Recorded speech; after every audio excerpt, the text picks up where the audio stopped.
নমস্কার বন্ধুরা, আমি অর্চনা। আমার চ্যানেলে আপনাদের স্বাগত। তো আজকে আমি নিয়ে এসেছি ছানা ছাড়া শুধুমাত্র সুজি দিয়ে সীতাভোগ মিষ্টির রেসিপি। এটা বানানো খুবই সহজ, যে কেউ বানিয়ে নিতে পারবেন, আর খেতেও কিন্তু দুর্দান্ত লাগে।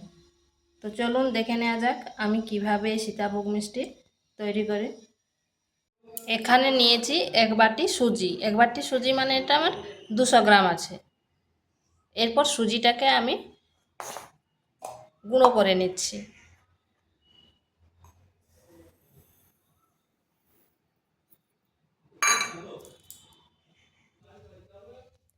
সুজিটাকে গুঁড়ো করে এনেছি, আর সুজিটা খুব মসৃণ হবে না, একটু দরদরা ভাব থাকবে। এই যে এইরকম হবে।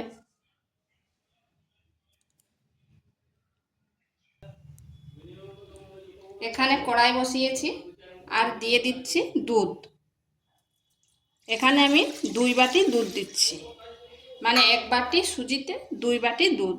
দুধটা আগের থেকে গরম করে একটু ঘন করে নিয়েছি। সুজিটা নিশ্চয়ই আন্দাজ করে নেবেন, তাহলে দুধটা দিতে সুবিধা হবে।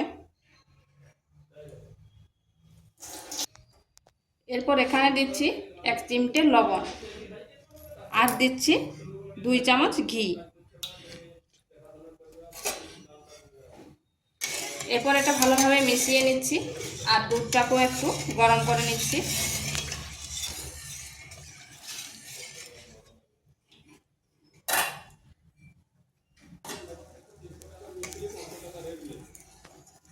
এটা গরম হয়ে গেছে। এরপর আঁচটাকে স্লো আঁচে করে দিচ্ছি। এরপর এখানে সুজিটা দিচ্ছি।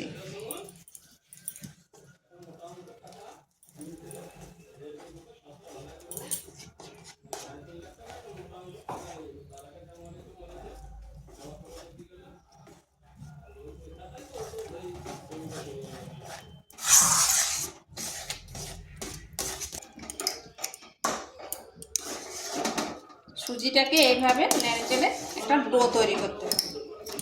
এটা খুব বেশি নরম করবার নেই, একটু শক্ত শক্ত হবে। আসল ব্যাপার এর দুধ বা জল যেটা দিয়ে করুন, মাপটা ঠিক রাখলে ঠিক হয়ে যাবে। এটা হয়ে গেছে, দেখুন কড়াই থেকে ছেড়ে যাচ্ছে। আর সুজিটা যদি জলটা বেশি হয়ে যায়, তখন বেশি নরম হয়ে গেলে তখন আর ঠিকঠাক হবে। ওই জন্য সুজিটা মেপে করে নিলে ভালো হয়। তো এটা আমার হয়ে গেছে। এরপর নামিয়ে করে ঠান্ডা করে নিচ্ছি। ওদিকে সুজিটা ঠান্ডা হচ্ছে, আর এখানে আমি চিনির সিরাপ তৈরি করছি। এখানে দিয়ে দেব 1.5 বাটি চিনি। এখানে একটু চিনিটা বেশি লাগবে।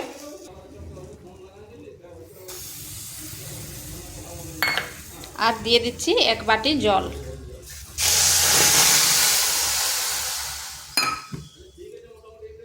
দিয়ে দিচ্ছি একটা তেজপাতা আর 2টো এলাচ।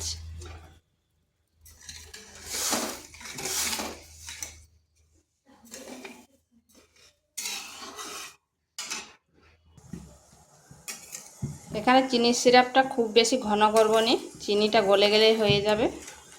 তো এটা গলে গেছে। এরপর গ্যাসটা বন্ধ করে দিচ্ছি।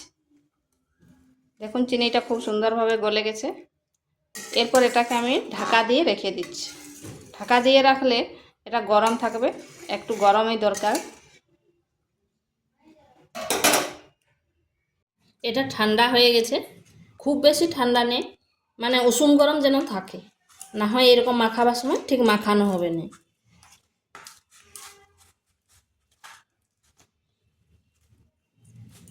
আর দেখুন এখানে আমি আর কিছু দিইনি।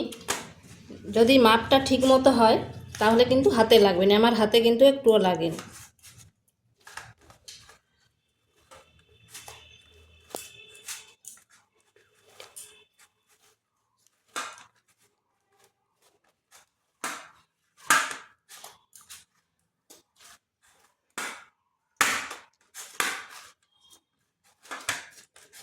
এরপর এখানে একটু ঘি দিচ্ছে, তাতে একটু মসৃণ হবে।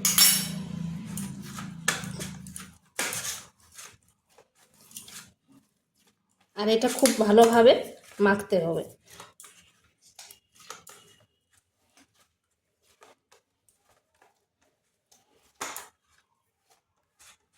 তাহলে সীতাভোগের যে চালগুলো তৈরি হবে সেগুলো গোটা গোটা থাকবে, ভাঙবে নি।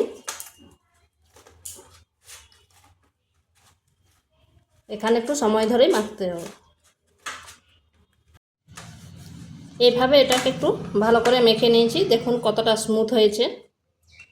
এরপর এটার থেকে একটু সাইড করে রেখে দিচ্ছি, কারণ ওটা নিকুতি মিষ্টিগুলো তৈরি করব।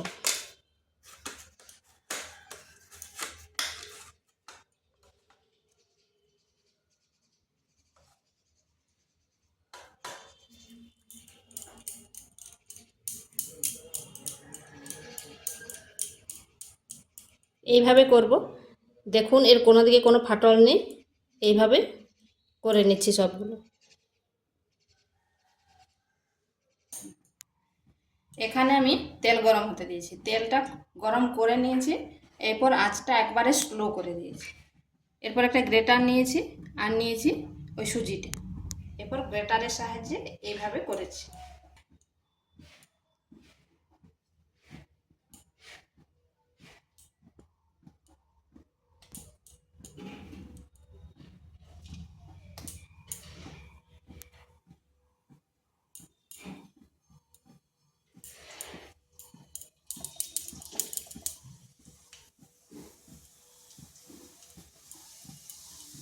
এইভাবে কম কম করে দিতে হবে, না হয় একসাথে জড়ে যাবে। এরপর এটা 3 থেকে 4 মিনিট ওই স্লো আঁচে করে নিচ্ছি। এরপর এগুলোকে তুলে নিচ্ছি।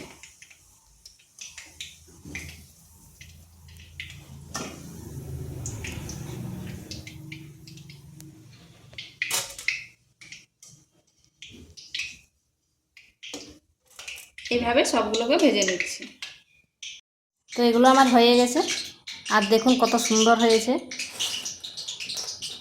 সবগুলো এইভাবে ভেজে নিয়েছি। এরপর ওই তেলের মধ্যে এই নিকুতিগুলো ভেজে নিচ্ছি।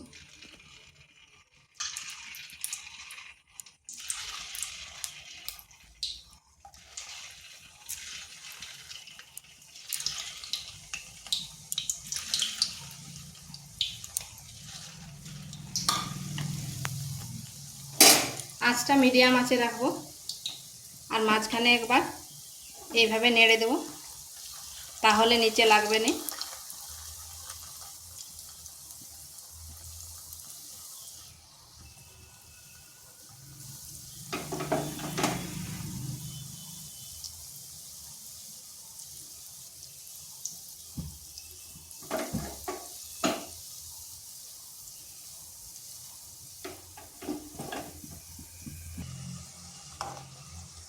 এগুলোকে নেড়ে চেড়ে এইভাবে একটু লাল লাল করে ভাজবো।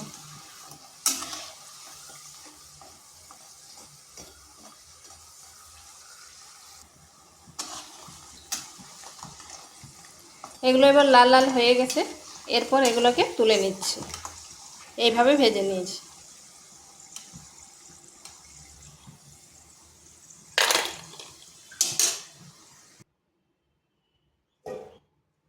চিনি সিরাপটা যেহেতু ঢাকা দেওয়া ছিল, গরম আছে, এরপর অর্ধেকটা চিনির সিরাপ এই মিষ্টির মধ্যে দিয়ে দিচ্ছি।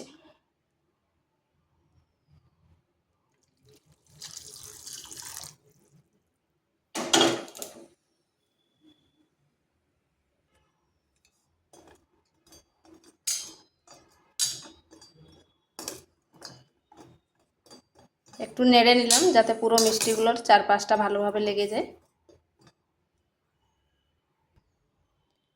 তেজপাতাটা তুলে দিচ্ছি। এরপর এখানে নিকুতিগুলো দিয়ে দিচ্ছি।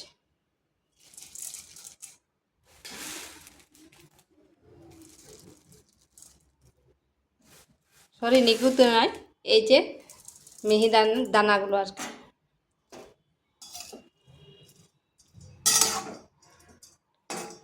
এরপর এটাকে ঢাকা দিয়ে খুব বেশিক্ষণ রাখবো না, 10 থেকে 15 মিনিট রেখে দেব।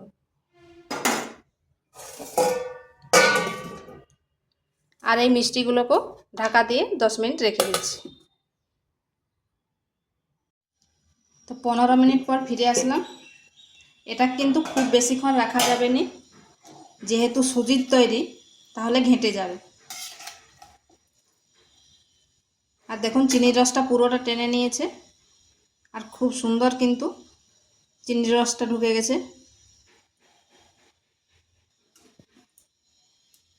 আর মিষ্টিগুলোও হয়ে গেছে। তো দেখুন আমার এই যে সীতাভোগের যে দানাগুলো, সেগুলোও খুব ভালোভাবে চিনির রস ঢুকে গেছে, আর মিষ্টিটাও খুব সুন্দর হয়েছে। তো ভিডিওটা ভালো লাগলে লাইক, শেয়ার, কমেন্ট অবশ্যই করবেন, আর নিত্য নতুন রেসিপি পাওয়ার জন্য চ্যানেলটিকে সাবস্ক্রাইব করবেন।